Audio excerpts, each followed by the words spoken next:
बचपन से हमने ग्रंथों से, कई लोगों से, संत महापुरुषों से सुना है कि हमारे अंदर कुंडलिनी शक्ति है। अब क्या है कुंडलिनी शक्ति और कैसे हम समझ सकते हैं उसके बारे में, और कैसे हम उसमें प्रगति कर सकते हैं।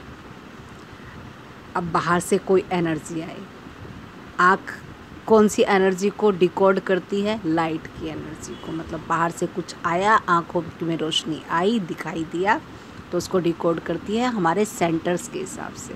अब तक तो आप लोग समझ चुके होंगे। आई मतलब इंटेलिजेंस के हिसाब से, अगर जो इंटेलिजेंस का हमारा सिस्टम बड़ा है तो आई सेंटर से वो एनर्जी डिकोड होगी। इमोशंस का बड़ा है तो ई सेंटर से हमारी जो भी बाहर से देखा हमने वो डिकोड होगी। और अगर जो हमारा एस सेंटर बड़ा है तो हमारी वही जानवर प्रवृत्ति के हिसाब से वो जो बाहर से एनर्जी हमें दिखाई दी वो डिकोड होगी। ऐसे कानों से सुनने की चीज़ें डिकोड होती हैं।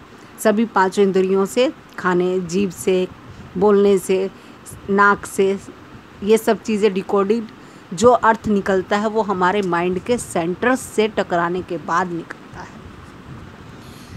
समझना हमें सिर्फ यही है कि हम अपने सेंटर्स को कैसे बैलेंस करें। हमारे अंदर 3 नाड़ियाँ होती हैं जो कि वैसे अगर जो फिज़िकल बॉडी को चीर फाड़ करके देखेंगे तो उसमें वो हमें नहीं दिखाई देंगी। वो हमारी अंदर की जो मॉलिक्यूल बॉडी, जो स्वप्न शरीर भी बनता है बाद में, रात को हम सोते हैं, मॉलिक्यूल शरीर के अंदर होती हैं 3 नाड़ियाँ। 2 तो हमारी लगातार चलती ही चलती हैं, इड़ा और पिंगला, और बीच में होती है सुषुम्ना नाड़ी। अब हम कुछ भी कर रहे हैं, एक तो होता है एक्चुअली पांचों सेंसेस हमारे बच्चों की तरह हैं। क्या होता है? बच्चे लेते हैं माँ बाप से पैसा और बाहर उड़ा देते हैं, बस कभी भी वो फाइनेंशियली फ्री नहीं हो पाते।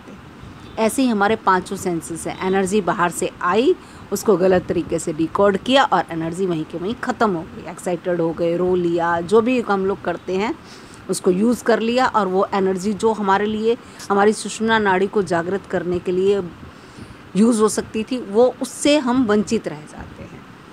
इसके लिए कतरा ही से ये कैसे होगा?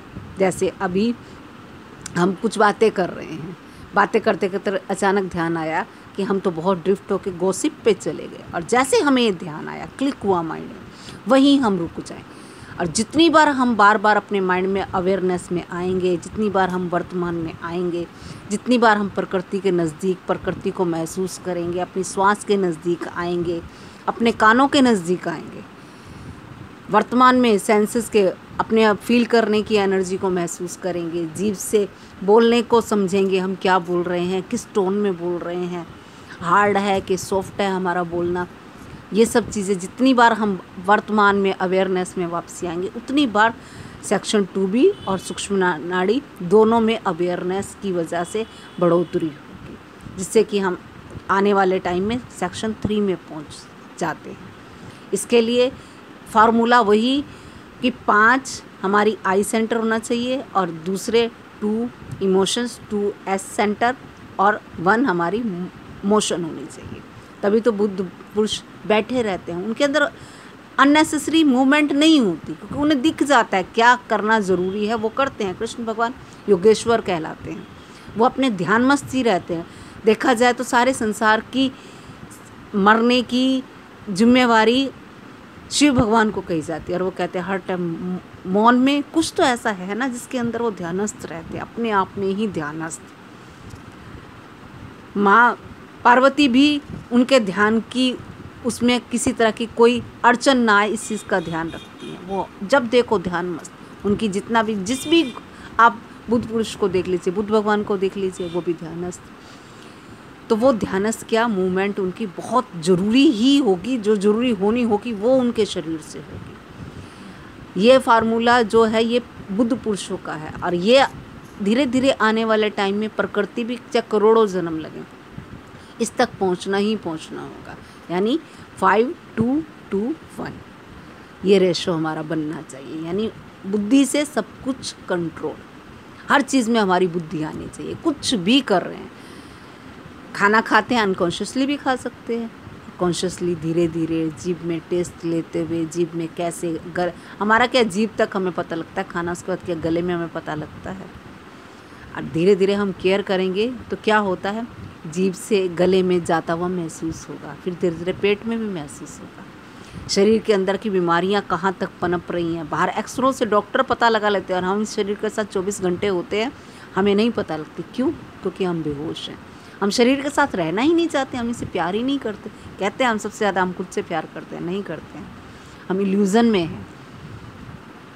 सारी चीज़ें कहते हैं ना, कस्तूरी नाभि में ही होती है हिरण के, वैसे ही हमारे अंदर ही वो जिसको हम ढूंढने की कोशिश कर रहे हैं वो हमारे अंदर ही तो है। तो ड्रिफ्ट होने को जितनी बार हम रोकेंगे, घबराना नहीं है। अब बच्चे हमारे जो सेंसेस हैं उन्होंने खर्च कर लिया, अब उन पे गुस्सा करेंगे तो समझो और एनर्जी खर्च कर रहे हैं। जैसे बच्चों ने कोई बदमाशी कर दिया, उनको पीट रहे हैं, तो पीटने में हमारी एनर्जी और ख़राब हो रही है, फिर उनकी दवाई के लिए परेशान होते फिरते हैं। वैसे ही जहाँ समझ आ जाए वहीं रुक जाएं। ठीक है, सेंसेस हैं, जाते हैं, अभी ट्रेंड नहीं हुए हैं, ये बेलगाम अभी घोड़े हैं हमारे पांचों सेंसेस। तभी तो ये सब एक सूचक भी हैं देखा जाए तो। श्री कृष्ण भगवान ने भगत उसमें युद्ध के मैदान में कुरुक्षेत्र में 5 घोड़ों वाला ही रथ चलाया था। वही हम भी, यानी हमारे अंदर भी सारथी, हमारी अवेयरनेस होनी चाहिए।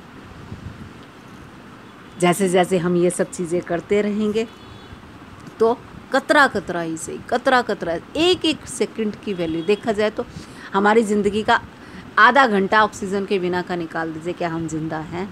1 मिनट का भी माइंड में, ब्रेन में कहते हैं अगर जो 1 मिनट तक ऑक्सीजन ना पहुंचे तो पैरालिसिस हो जाता है। तो यानी एक एक सेकंड की वैल्यू है ना, ब्लड कहाँ से कहाँ घूमना है, हर चीज़ प्रॉपर। 1 मिनट श्वास हम लोग रोक सकते हैं, लेकिन प्राण रोक सकते हैं हम लोग?